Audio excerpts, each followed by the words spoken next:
Hey supporters, this is our June 2020 update, and we thought we'd include Linda in this one because she's prettier and more fun to listen to. But I do want to give you a word from the Word before we start today.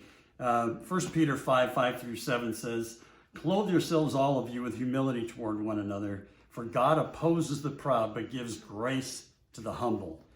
I'm not going to spend a whole lot of time on it other than to ask you this question. Do you want to be face to face against God?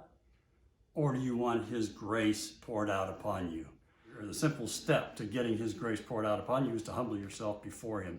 When we humble ourselves under the mighty hand of God, He will lift us up and bless us in His time. So just a thought to keep in mind as you go through your day. So over to you. Okay, we have some items for praise. But before we do that, we want to thank you for your prayer support. And we have a couple of quotes here from Spurgeon.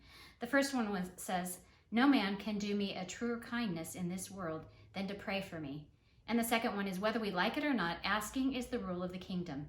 If you may have everything by asking His name and nothing without asking, I beg you to see how absolutely vital prayer is." Currently, we have about 240 individuals praying for us, which is very humbling and very amazing at the same time.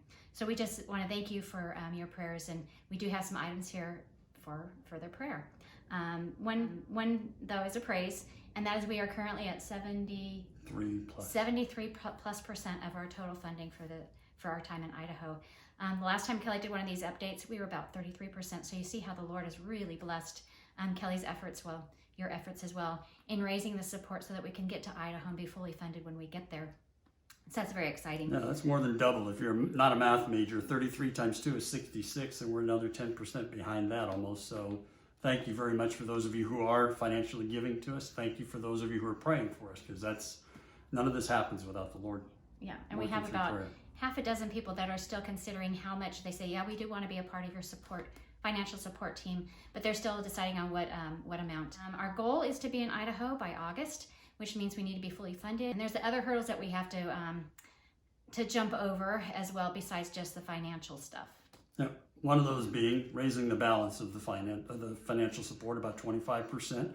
Another is Linda's job situation. She's leaving a position that is a key position in their company, overseeing about 300 nurses. So they need to fill her position. And when they do that from somebody within the company, they need to backfill that position and backfill the position that was filled. So, it's that ripple effect. So be praying for wisdom for Linda and the leaders at MGA, the company where she works, that they would choose the right person for her position and for the other positions that are coming open.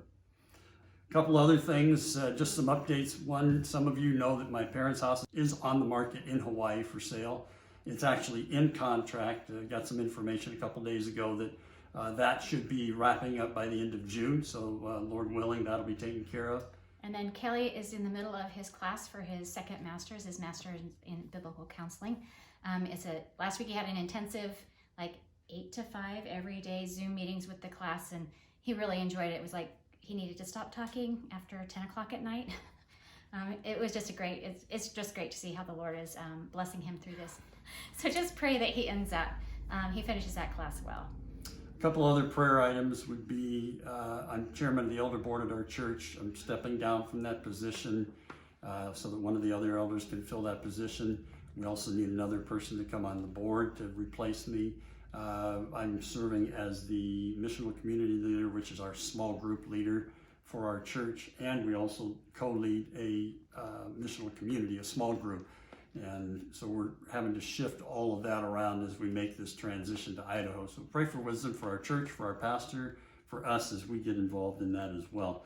And lastly, and very importantly, we ask that you be praying for us as we leave Arizona. We've been here 11 years plus, and that's the longest place I've ever lived in my life in any one city at any given time. It's the longest we've ever lived together in our married lives. And we're leaving some very good friends. It's going to be a difficult transition. So we want to leave well. We want to leave people looking to Jesus for their hope, for their support, for their encouragement. And we would ask that you be praying for us on that. Anything else? No. We love you. We're very thankful for the prayer support, financial support. Just knowing that you're behind us in the Lord's work. has been a great encouragement to us. So remember, you're loved. We'll be in touch. Thank you.